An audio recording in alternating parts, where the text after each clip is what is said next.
Rose family prayer ഗ്രൂപ്പിൻ്റെ നമ്മുടെ കുഞ്ഞുങ്ങൾ എന്ന് പറയുന്ന എപ്പിസോഡിലേക്ക് എല്ലാവർക്കും സ്വാഗതം. പ്രിയരെ, ഇന്നേക്ക് മിക്ക സഭകളിലും 3 സർവീസുകളാണുള്ളത്. എന്നാൽ ഫസ്റ്റ് സർവീസിൽ തന്നെ കുഞ്ഞുങ്ങളെ മാതാപിതാക്കന്മാർ പറഞ്ഞയക്കാറുണ്ട്. എന്തിനാണെന്ന് ചോദിച്ചാൽ അവർക്ക് സൺഡേ സ്കൂളും മറ്റുമൊക്കെ ഉള്ളത് കൊണ്ട് അവരെ പറഞ്ഞയക്കും. ഇന്ന് ഈ പ്രഭാതത്തിൽ മാതാപിതാക്കന്മാരോട് ആയിട്ട് എനിക്ക് പറയുവാനുള്ളത്, നമ്മുടെ കുഞ്ഞുങ്ങൾ ആരാധനയിൽ പങ്കെടുത്തോ എന്നത് നാം ചിന്തിക്കേണ്ടിയിരിക്കുന്നു. മാത്രമല്ല, നമ്മുടെ കുഞ്ഞുങ്ങൾ ആരാധനയിൽ പങ്കെടുക്കണം, കർത്താവിനെ സ്തുതിക്കണം, മഹത്വപ്പെടുത്തണം, ദൈവത്തെ സാക്ഷീകരിക്കണം.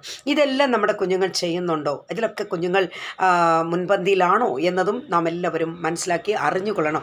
മാത്രമല്ല പ്രിയരെ, നമ്മുടെ കുഞ്ഞുങ്ങളുടെ കയ്യിൽ സ്തോത്രകാഴ്ചയൊക്കെ ആയിട്ട് നമ്മൾ പറഞ്ഞയക്കുന്നു.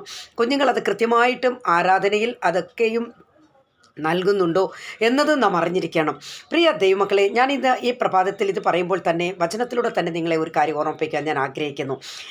വിശുദ്ധ യോഹന്നാന്റെ സുവിശേഷം 6-ാം അധ്യായം 9-ാമത്തെ വാക്യത്തിൽ അവിടെ ഒരു ബാലകനെ നമുക്ക് കാണുവാൻ കഴിയും. ഇങ്ങനെയാണ്, ഇവിടെ ഒരു ബാലകനുണ്ട്, അവൻ്റെ പക്കൽ 5 യവത്തപ്പവും 2 മീനുമുണ്ട്. പ്രിയ ദൈവമക്കളെ, ഈ ബാലകൻ്റെ മാതാവ് അഥവാ അമ്മ ഈ കുഞ്ഞിനെ യേശുവിൻ്റെ അരികിലേക്ക് പറഞ്ഞയച്ചത് 2 മീനും 5 യവത്തപ്പവും കൊടുത്താണ്. എന്തുകൊണ്ടാണെന്ന് ചോദിച്ചാൽ, എന്തിനു വേണ്ടിയാണെന്ന് ചോദിച്ചാൽ, ഈ മാതാവ് എങ്ങനെ ചിന്തിച്ചു കാണും, എൻ്റെ മകൻ വിശപ്പടക്കുവാൻ എൻ്റെ മകന് കഴിയില്ല, അതുകൊണ്ട് അവൻ പോകുന്ന വഴിയിൽ അവന് വിശന്നാൽ അവൻ ആഹാരം ഭക്ഷിക്കട്ടെ എന്ന് വിചാരിച്ച് ആ മാതാവ് കൊടുത്തു വിട്ടതാവാം. പ്രിയരെ, ഇവിടെ ഈ ബാലകൻ യേശുവിൻ്റെ അരികിൽ എത്തുമ്പോൾ തന്നെ അവിടെ യേശു കർത്താവ് തൻ്റെ ശിശുമാരെ വിളിച്ചിട്ട് പറയുന്ന ഒരു കാര്യമുണ്ട്. ഈ വന്നവർക്കെല്ലാം ഭോജനം കൊടുക്കണം, നിങ്ങളുടെ കൈവശം എന്തുണ്ട് എന്ന് ചോദിക്കുമ്പോൾ തന്നെ ശിശുമാർ അവിടെ ഇരുന്നവരോടൊക്കെ അന്വേഷിച്ചു, നിങ്ങളുടെ ആരുടെയെങ്കിലും കരങ്ങളിൽ വല്ലതും ഉണ്ടോ എന്ന്. എന്നാൽ ഇവിടെ നോക്കണമേ, ഈ ബാലകൻ്റെ കയ്യിൽ തൻ്റെ മാതാവ് കൊടുത്തു വിട്ടിരുന്ന 2 മീനും 5 യവത്തപ്പത്തെയും താൻ എന്ത് ചെയ്തു? ശിശുമാരുടെ കരങ്ങളിൽ എത്തിക്കുന്നു. ശിശുമാരത് യേശുവിൻ്റെ കരങ്ങളിൽ കൊടുക്കുകയാണ്. പ്രിയരെ, യേശു കർത്താവ് ആ 5 അപ്പത്തെ എടുത്ത് വാഴ്ത്തി അനുഗ്രഹിച്ച് നുറുക്കി അവർക്ക് കൊടുക്കുകയാണ്. പ്രിയരെ, അത് ഭക്ഷിച്ചവർ 5000 പുരുഷന്മാരുണ്ടായിരുന്നു എന്ന് നമുക്ക് കാണുവാൻ കഴിയുന്നു. മാത്രമല്ല, ഒരു കാര്യം നാം മനസ്സിലാക്കണം, 12 കൊട്ടയോളം മിച്ചമെടുക്കുകയും ചെയ്തു. എന്നാൽ ഈ ബാലകൻ ഭക്ഷിച്ചതിന് ശേഷം താൻ ഭവനത്തിലേക്ക് മടങ്ങുമ്പോൾ തൻ്റെ കയ്യിലുണ്ടായിരുന്ന ആ സഞ്ചി നിറയെ താൻ മീനും അപ്പവുമായിട്ടാണ് മടങ്ങുന്നത് കാണുവാൻ കഴിയുന്നത്. എന്നെ കേട്ടുകൊണ്ടിരിക്കുന്ന പ്രിയ സഹോദരങ്ങളെ, ഒരു അമ്മ യേശുവിൻ്റെ അരികിലേക്ക് അമ്മ കുഞ്ഞിനെ പറഞ്ഞു വിടുമ്പോൾ വെറും കൈയോടല്ല പറഞ്ഞു വിട്ടത്, പിന്നെയോ തൻ്റെ കരങ്ങളിൽ അപ്പവും മീനും കൂടെ കൊടുത്താണ് പറഞ്ഞു വിട്ടത്. ഇന്ന് ഈ ശബ്ദം കേട്ടുകൊണ്ടിരിക്കുന്ന പ്രിയരെ, ഞാനൊരു കാര്യം നിങ്ങളെ ഓർമ്മിപ്പിക്കാനായിട്ട് ആഗ്രഹിക്കുന്നത്, നമ്മുടെ കുഞ്ഞുങ്ങൾ ആരാധനാലയത്തിലേക്ക് കടന്നു പോകുമ്പോൾ വെറും കൈയോടെ കടന്നു പോകാൻ ഇടയാകരുത്. കുഞ്ഞുങ്ങളുടെ കയ്യിൽ ദൈവത്തിനുള്ളത് നാം കൊടുക്കണം.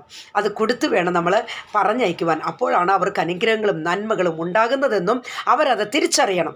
പ്രിയ സഹോദരങ്ങളെ, ഒരു കാര്യം കൂടെ ഞാൻ നിങ്ങളെ ഓർമ്മിപ്പിക്കാനായിട്ട് ആഗ്രഹിക്കുന്നത്, അവിടെ യേശുവിൻ്റെ കരങ്ങളിൽ എത്തിയപ്പോൾ ഈ അപ്പത്തെ കർത്താവ് നുറുക്കുകയാണ് ചെയ്തത്.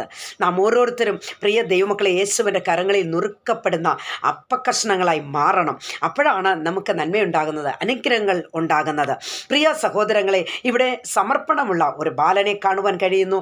അതുപോലെ തന്നെ യേശുവിൻ്റെ അരികിലേക്ക് പറഞ്ഞയക്കുന്ന ഒരു മാതാവിനെയുമാണ് നമുക്ക് ഈ കാണുവാനായിട്ട് കഴിയുന്നത്. അവൻ മടങ്ങുമ്പോൾ അവൻ സമർത്ഥനായി, അതായത് അവൻ്റെ കയ്യിൽ നിറവായി അവൻ സന്തോഷത്തോടെ മടങ്ങുന്നത് നമുക്ക് കാണുവാനായിട്ട് കഴിയുന്നു. പ്രിയ ദൈവ പൈതലെ, നമ്മുടെ കർത്താവിന് നാം എന്ത് ചെയ്താലും അത് ദൈവം അത് ഇരട്ടി നന്മയായി അനുഗ്രഹിച്ചാണ് തരുന്നത്. ഹല്ലേലൂയ. ആകയാൽ പ്രിയമുള്ള ദൈവമക്കളെ, ഒരു കാര്യം കൂടെ പറയട്ടെ. സങ്കീർത്തനം 127-ന്റെ 3-ാമത്തെ വാക്യം ഇങ്ങനെ പറയുന്നു, മക്കൾ യഹോവ നൽകുന്ന അവകാശവും ഉദരഫലം അവൻ തരുന്ന പ്രതിഫലവും തന്നെ. ചില കുഞ്ഞുങ്ങൾ ഇത് നമ്മൾ ഈ പറയുന്ന കാര്യമൊക്കെ പാലിച്ചു വരും, എന്നാൽ ചില കുഞ്ഞുങ്ങൾ ഇത് പാലിക്കാതെയാകുന്നു. പ്രിയരെ, അങ്ങനെയുള്ള കുഞ്ഞുങ്ങളെ മാതാപിതാക്കന്മാർ വളരെയധികം ശ്രദ്ധിക്കണം, അവരെ ഫോളോ ചെയ്യണം. നമ്മുടെ കുഞ്ഞുങ്ങൾ കൃത്യമായും ആരാധനയ്ക്ക് പങ്കെടുത്തിട്ടുണ്ടോ ഇല്ലയോ എന്നത് നാം തിരിച്ചറിഞ്ഞു വേണം നമ്മുടെ കുഞ്ഞുങ്ങളെ മുൻപോട്ട് കൊണ്ടുപോകാനായിട്ട്. അല്ലാതെ കുഞ്ഞുങ്ങളോട് നിങ്ങൾ പോകുമെന്ന് പറഞ്ഞ് ആരാധനയ്ക്ക് അവരെ തള്ളിവിടുകയല്ല ചെയ്യേണ്ടത്. പിന്നെയോ കുഞ്ഞുങ്ങൾ അവിടെ ചെന്നോ ഇല്ലയോ എന്ന്, ആരാധനയിൽ അവർ പങ്കെടുത്തോ ഇല്ലയോ എന്ന് നാം തിരിച്ചറിയുന്ന മാതാപിതാക്കന്മാരായി തീരുമ്പോഴാണ് കുഞ്ഞുങ്ങൾക്ക്, നമ്മുടെ തലമുറയ്ക്ക് അത് അനുഗ്രഹവും നന്മയുമായി മാറുന്നത്. ഈ പ്രഭാതത്തിൽ എല്ലാ പ്രിയപ്പെട്ടവരും ദൈവമായി കർത്താവ് അനുഗ്രഹിക്കുമാറാകട്ടെ. God bless you all.